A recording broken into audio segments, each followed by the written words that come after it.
السلام عليكم. أنا ياسر عباس محمد رضا، مرحلة خامسة من جروب A1. موضوع سيميناري هو Maxillary sinus disease and relation to oral surgery. Introduction. راح ناخذ فد definition بسيط عن البارانيزال ساينسز قبل ما ندخل بالديتيلز مال موضوعنا اللي هو Maxillary sinus diseases and relation to oral surgery. Paranasal sinuses are four pairs of hollow air-filled spaces located within the bone of the face that surround the nasal cavity and are connected to the nose by a small openings. They are named the frontal, maxillary, ethmoid, and sphenoid sinuses. Anatomy of maxillary sinus location. The maxillary sinus is the largest of paranasal sinus. Communicate with the other sinuses through the lateral nasal wall. Located in the body of maxilla. Maxillary sinus is a pneumatic space lodged in the body of the maxilla that communicate with the external environment by way of middle meatus and nasal vestibule by orbits, also known as antrum of Highmore, 1651. As shown here in the figure, the middle meatus, which is communicate the maxillary sinus to the external environment. Innervation and vascularization. We will start with innervation. The maxillary sinus receives general sensation innervation from the infraorbital and anterior, middle, and posterior superior alveolar branches of maxillary nerve. Most sensory innervation is provided by the posterior superior alveolar branch, which usually has 2 to 3 branches. The anterior superior alveolar branch innervate the anterior portion of the maxillary sinus, whereas the middle superior alveolar branch contribute secondary mucosal innervation. The ostium of the maxilla is innervated by the greater palatine nerve, while the infundibulum is innervated by the anterior ethmoidal branch of the ophthalmic nerve. Parasympathetic secretomotor fibers originate from the nervous intermediates of the facial nerve, synapsing in the pterygopalatine ganglion and proceeding to the sinus mucosa via the trigeminal sensory branches. Vascularization. Vascular supply to the maxillary sinus is derived primarily from branches of the maxillary artery: the posterior superior alveolar artery, the infraorbital artery, the posterior lateral nasal artery.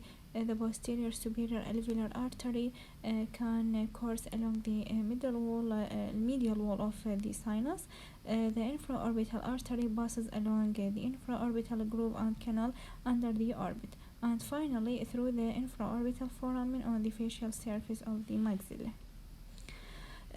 The posterior superior alveolar artery and the infraorbital artery anastomose along the anterolateral wall of the sinus, supplying the mucous membrane of the nasal chamber. An extraosseous anastomosis often exists between these two arteries.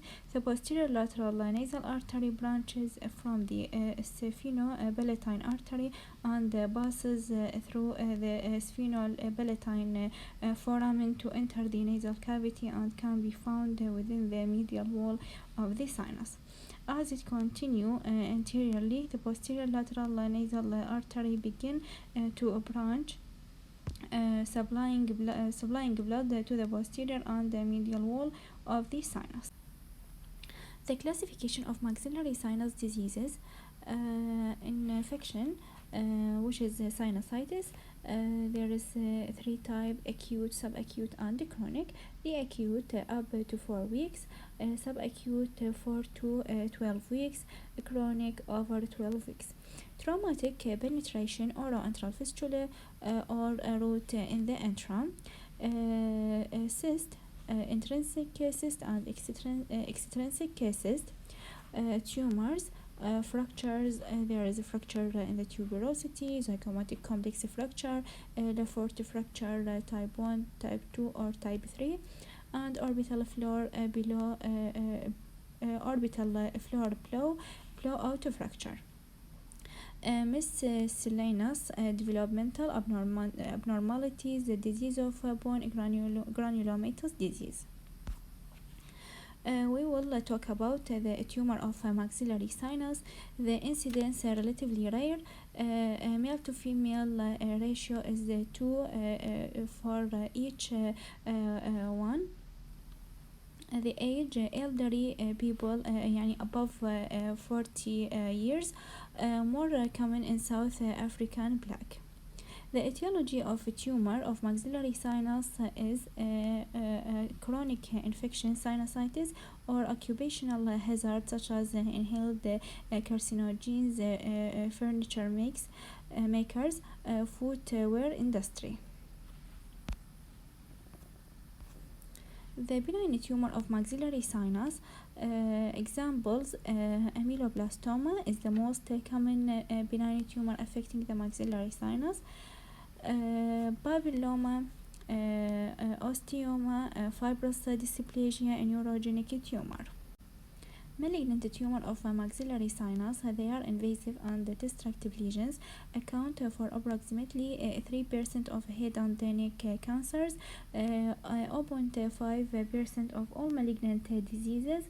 The annual incidence of maxillary sinus cancers is 0.5 to 1 case per 100,000 of the population.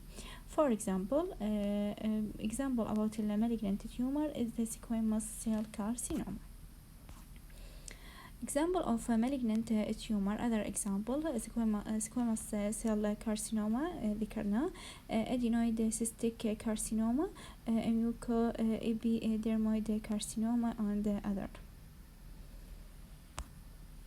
The symptom initially included the nasal obstruction, epistaxis, pain, and episode of sinusitis.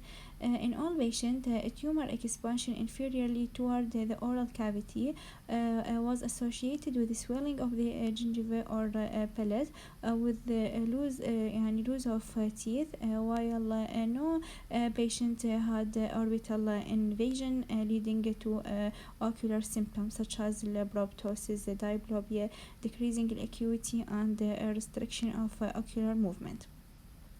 The most benign lesion present with painless swelling will associated with associated nasal congestion, with the aesthetic being their major concern.